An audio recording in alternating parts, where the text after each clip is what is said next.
माँ शारदा को नमन करते हुए सभी विद्यार्थियों को मेरा नमस्कार। पिछली क्लास में गण का स्वरूप, गण का सूत्र और छंद के भेद के बारे में अध्ययन किया था। मैं थोड़ा सा दोहरान कर देता हूँ कि गण 3 वर्णों के समूह को कहते हैं। गण का सूत्र यह माता राजधान सलगा। छंद के भेद के बारे में बताया था। मुख्य रूप से 2 होते हैं, गौण रूप से या सामान्य रूप से गण के प्रकार, छंद के प्रकार या छंद के भेद 4 होते हैं।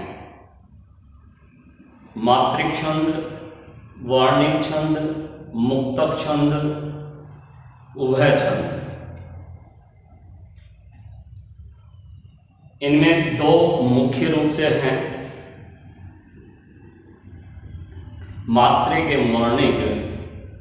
उसके बारे में ही अपन ज़्यादा अध्ययन कर रहे हैं, क्योंकि पाठ्यक्रम में एवं परीक्षाओं में उनके बारे में ज़्यादा पूछा जाता है। कभी कभार प्रतियोगिता परीक्षा में मुक्तक छंद के बारे में पूछ लिया जाता है, कभी कभी उभय छंद का उदाहरण दे देते हैं, पूछ लिया जाता है। तो उनके लक्षणों को देखते हुए, उनकी विशेषताओं को देखते हुए अपन को पहचान करनी है, जो कि पिछली क्लास में मैंने बहुत अच्छे तरीके से समझाया था। आज हम काव्य शास्त्र में जो छंद विषय चल रहा है उसमें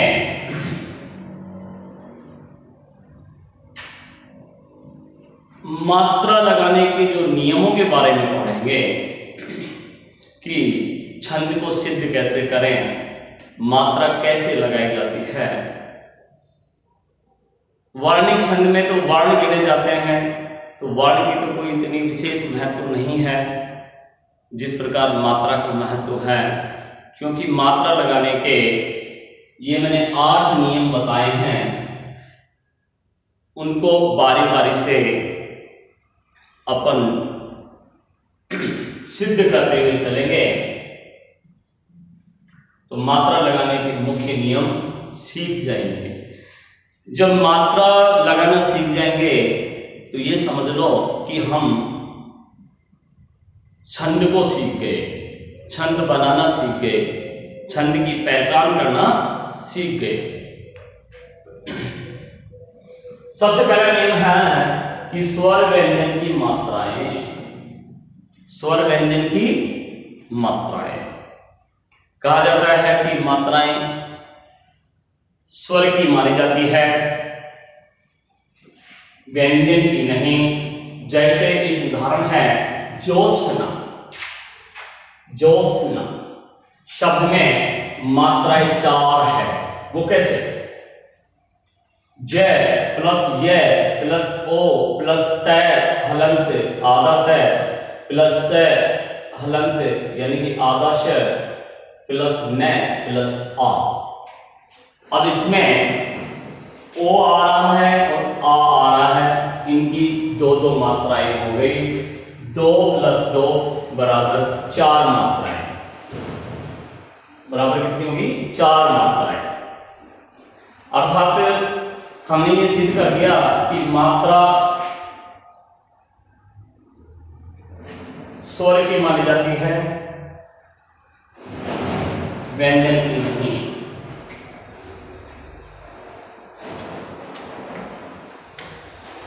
मात्रा स्वर की मानी जाती है, व्यंजन की नहीं। अर्थात हमने ये सिद्ध कर लिया है, ज्योत्सना शब्द में जितनी मात्राएं आई हैं वह 4 मात्राएं आई हैं, वह सिद्ध कर दिया है। दूसरा नियम है कि लघु वर्ण की गुरुवत गणना।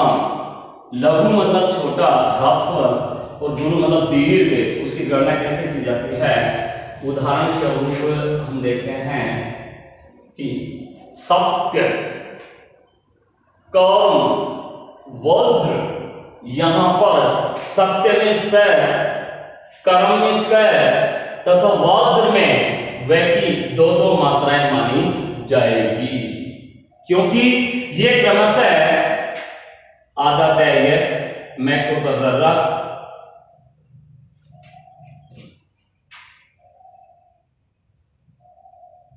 और जय में र संयुक्त अक्षरों से पूर्व है। संयुक्त अक्षरों से पूर्व है।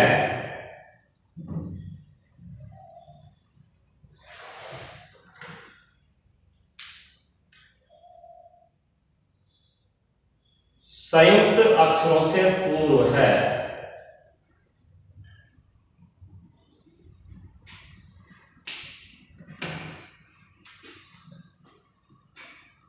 इसलिए जो संयुक्त अक्षर से पूर्व जो वर्ण आता है और उस वर्ण पर जोर देकर के बोला जाता है या उच्चारण करते समय बल लघु से दुगना समय लगता है, इसलिए वहां पर हम दो मात्राएं लगाएंगे।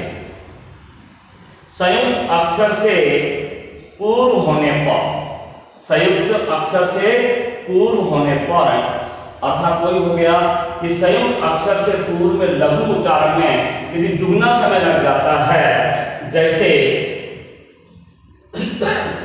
जैसे सत्य, कर्म, वज्र, तो दो मात्रा स की लगेगी, आदत है और ये की एक मात्रा हो जाएगी, कै की दो लगेगी, मैं कर रहा है वहां पे एक मात्रा लगेगी, वह की डबल मात्रा लगेगी और जय में रह है उसकी एक मात्रा लगेगी। अर्थात संयुक्त व्यंजन से पहले वर्ण की मात्रा दो लगेगी। ये नियम अपन को ध्यान रखना है। दूसरा नियम लघुवत की गुरुवत गणना में दूसरा जो नियम है, उपनियम जिसको बोलते हैं, विसर्ग से युक्त होने पर, उदाहरण दुख, ये विसर्ग आ गया, मैं दु विसर्ग की दो मात्राएं होगी, नी विसर्ग स्त्रक्त में नी विसर्ग की दो मात्राएं होगी। जैसे और उदाहरण ले लेते हैं हम, अतएव, अतः, दो, ने इत्यादि। तीसरा उपनियम है इसमें अनुस्वार। अनुस्वारों पर बिंदी लगाते हैं वाणी के ऊपर, उदाहरण जैसे है के ऊपर बिंदी लगा दी और श, हंस में है, पंडित में पै, पंडित में पै, हंस में है, मंगल में मैं की दो मात्राएं होगी।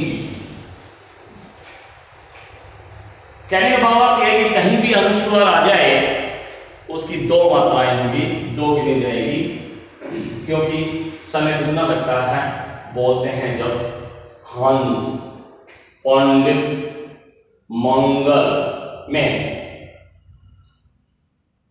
दो दो मात्राएं होगी। टिप्पणी, पहली टिप्पणी है, इनके ऊपर टिप्पणी लिखी है मैंने कि चंद्र बिंदु आर्ध चंद्र बिंदु से युक्त होने पर लघु वर्ण की मात्रा में कोई अंतर नहीं पड़ता है, तब लघु वर्ण की मात्रा एक ही गिनी जाएगी। जैसे हंसी में ह वर्ण, फंसी में ह वर्ण की मात्रा एक एक ही होगी। जैसे मैंने लगाई है, हंसी एक मात्रा और सी की दो मात्रा। सी की दो मात्रा इसलिए कि बड़ी ई की मात्रा है, फंसी में वही एक मात्रा फै के ऊपर और सी की दो मात्रा। दूसरा उपनियम है, यह टिप्पणी में है कि संयुक्त व्यंजन से पूर्व, संयुक्त व्यंजन से पूर्व लघु वर्ण को पढ़ने में यदि उस पर जोर नहीं पड़ता है। देखो ध्यान देने लायक बात है, संयुक्त व्यंजन से पूर्व लघु वर्ण को पढ़ने में यदि उस पर जोर नहीं पड़ता है तो वह लघु ही रहता है और उसकी मात्रा एक ही मानी जाएगी। उदाहरण, तुम्हारा शब्द में तू को पढ़ने में जोर नहीं पड़ता है।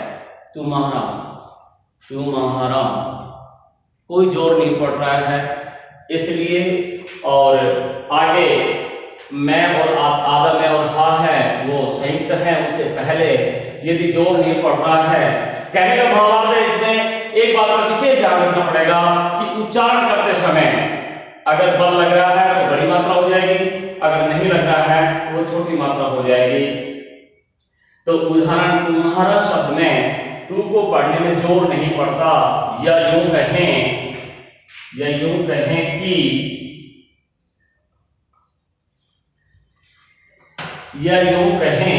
कि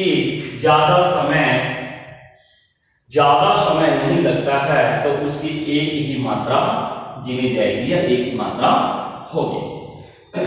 तीसरा जो नियम है, जो मुख्य नियम में आ रहा है, गुरु वर्ण की लघुवत गणना।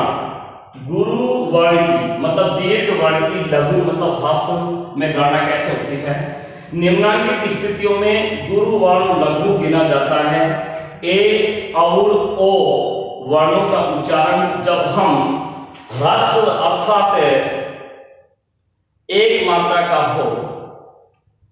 उदाहरण, यदि किसी का उच्चारण दीर्घ न होकर लघु है, मैंने अभी थोड़ी देर पहले बोला था कि यदि किसी का उच्चारण दीर्घ न होकर लघु है तो वह एक ही मात्रा आएगी।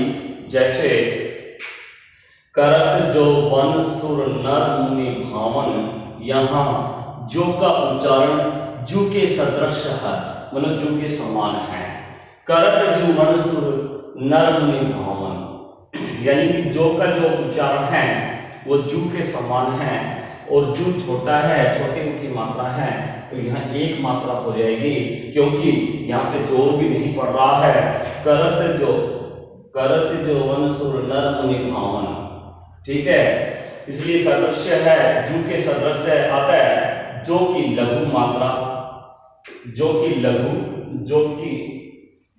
को लघु माना जाएगा, एक मात्रा होगी, खड़ी पाई। जैसे दूसरा उदाहरण है, जेही कर जेही पर सत्य समय हूं, कि जेही में जे का उच्चारण दीर्घ न होकर लघु वर्ण का है, इसलिए जे की भी एक ही मात्रा ही गिनी जाएगी।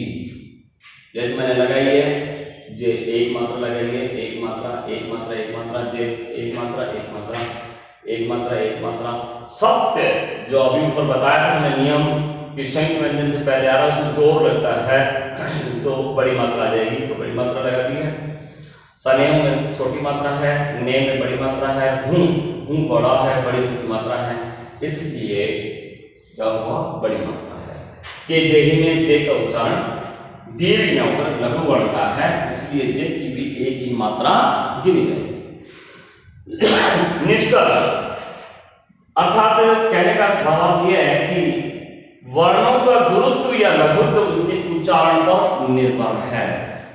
बहुत मुख्य बात है, बहुत महत्वपूर्ण बात लिखी है निष्कर्ष में कि वर्णों का जो गुरुत्व होता है या लघुत्व होता है वह उच्चारण के आधार पर देखना पड़ेगा, उसी प्रकार मात्रा लगेगी। चौथा नियम है कि सभी ह्रस्व स्वरों और उनके योग से उच्चारित वर्णों पर लघु मात्रा लगती है, खड़ी पाई। सभी ह्रस्व स्वरों यानी कि लघु और उनके योग से उच्चारित वर्णों पर लघु मात्रा ही लगेगी, सीधा सा है। पांचवा, दीर्घ स्वरों और उनके सहयोग से उच्चारित व्यंजनों पर गुरु मात्रा लगती है, ये भी सीधा है कि ह्रस्व पर छोटी मात्रा लगेगी और मतलब लघु मात्रा लगेगी, खड़ी पाई एक मात्रा लगेगी, दीर्घ स्वर में दो मात्रा लगेगी, जिसका संकेत आपको बता दिया है, अभ्यास हो गया होगा ये। छठा नियम है अनुस्वार, जो अभी ऊपर आया था, विसर्ग। ये जो अनुस्वार है और विसर्ग है युक्त वर्णों पर गुरु मात्रा लगती है, ध्यान रखना है, दीर्घ मात्रा आएगी अर्थात गुरु मात्रा लगती है, चाहे वे ह्रस्व वर्ण ही हो, चाहे वो है या वे ह्रस्व वर्ण ही क्यों नहीं हो, लेकिन यदि वहां पे अनुस्वार आ गया या विसर्ग आ गया तो वहां पे क्या होगा, गुरु मात्रा ही लगेगी। 7वां नंबर है कि संयुक्त अक्षर से पूर्व के वर्ण पर गुरु मात्रा लगती है। संयुक्त अक्षर से पूर्व के वर्ण पर, ऊपर आगे की बात है, पूर्व के वर्ण पर गुरु मात्रा लगती है। यदि शब्द का पहला वर्ण संयुक्त है तो उस पर वर्ण के अनुसार मात्रा लगेगी, अर्थात वो लघु वर्ण है तो लघु और दीर्घ है तो गुरु मात्रा लगेगी, सीधी सी बात है। 8वां नंबर पे है संयुक्ताक्षर से पूर्व वर्ण पर यदि बल नहीं पड़ता है, संयुक्ताक्षर से पूर्व वर्ण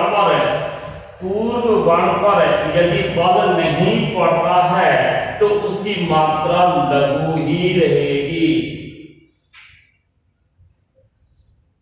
प्यारे विद्यार्थियों, मैंने ये 8 नियम बताए हैं, इन 8 नियमों के अनुसार ही अपन छंद में मात्रा लगाएंगे।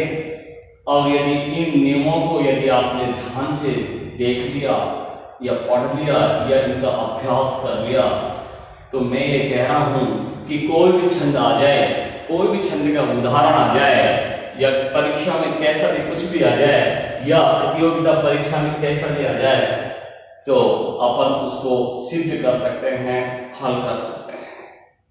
उदाहरण के तौर पर मात्रा लगाने का अभ्यास, मात्रा लगाने का अभ्यास, ठीक है। पहला उदाहरण मैंने लिया है और वो छंद दोहा है और दोहा के जो लक्षण होते हैं पहले व तीसरे में, आगे बताऊंगा मैं, 13 मात्राएं, दूसरे और चौथे में 11 मात्राएं होती हैं, कुल मिलाकर के 24 मात्राएं होती हैं। 24 मात्राओं वालों को हम दोहा कहते हैं। और इसके एक विशेषता की अंत में गुरु लघु आता है, अंत में क्या आता है, गुरु और लघु आता है, गुरु और लघु आता है, गुरु और लघु आता है, ठीक है। दूसरा उदाहरण है कि दोहा का उल्टा क्या होता है, सोरठा होता है। सोरठा में पहले और तीसरे चरण में 11 मात्राएं होती है, दूसरे और चौथे चरण में 13 मात्राएं होती है, कुल 24 मात्राएं होती हैं। वह छंद कौन सा कहलाता है, सोरठा। लेकिन इसकी विशेषता है कि अंत में लघु लघु आएगा, अंत में लघु लघु लघु लघु लघु लघु, ये विशेषता है, पहचानने की है, दोहा को पहचानने की भी है कि अंत में गुरु लघु आएगा। सोरठा की पहचान है कि लघु लघु आएगा। अब हम देखते हैं, पोथी पढ़ी पढ़ी जगमुआ बयान पंडित को, ढाई आखर प्रेमिका पढ़े सो पंडित होय, कबीरा पढ़े सो पंडित होय। तो इसमें देखो मात्रा मैंने लगाई है, मात्रा भी लगाने का अभ्यास करवाया है। पोथी डबल मात्रा, सी छोटी मात्रा लघु, लघु मात्रा लघु, लघु लघु लघु दीर्घ, फिर लघु दीर्घ लघु, और अनुस्वार को मैंने बताया था दीर्घ मात्रा लगेगी और डी पे छोटी है, पंडित लघु लघु दीर्घ लघु।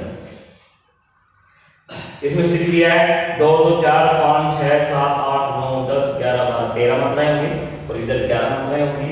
ढाई अक्षर प्रेम का पढ़े सो पंडित हो, 13 मात्राएं हैं, 11 मात्राएं हैं, अतः ये छंद दोहा सिद्ध होता है।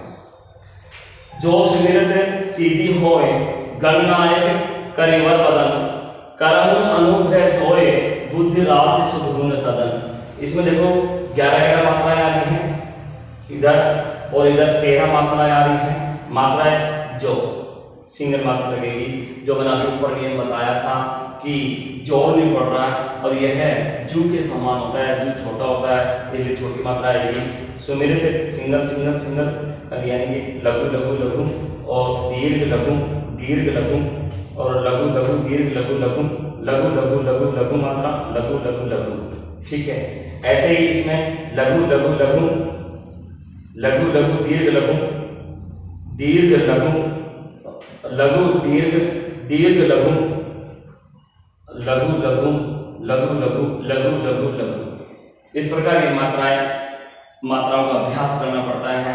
और ऐसी कोई बात नहीं, आगे भी मैं बताऊंगा, लेकिन आज मैंने उदाहरण, क्योंकि मात्रा लगाने के जो नियम हैं करीब करीब सारे नियम इसमें आ गए हैं।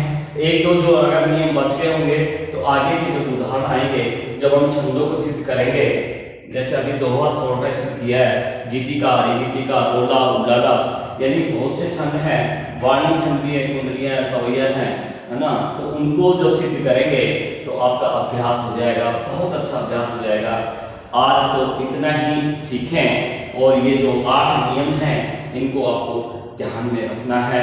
यदि आप इनको ध्यान में रखोगे तो छंद आपका बहुत ही कंठस्थ हो जाएगा, और छंद में आपकी कहीं भी गलती नहीं होगी, परीक्षाओं में भी और प्रतियोगिता परीक्षाओं में भी। आपकी परीक्षाओं में भी कौन सी जो यूनिवर्सिटी की जो एग्जाम होते हैं आपके पाठ्यक्रम के अनुसार, और जो प्रतियोगिता परीक्षा जितनी भी होती है भारत देश में या राजस्थान में, हर प्रतियोगिता परीक्षाओं में ये छंद के बारे में पूछा जाता है। इसलिए आप इनको कंठस्थ कर लें, आप कहीं गलती नहीं करेंगे, छंद चाहे कहीं से भी आ जाए। आज की क्लास में इतना ही।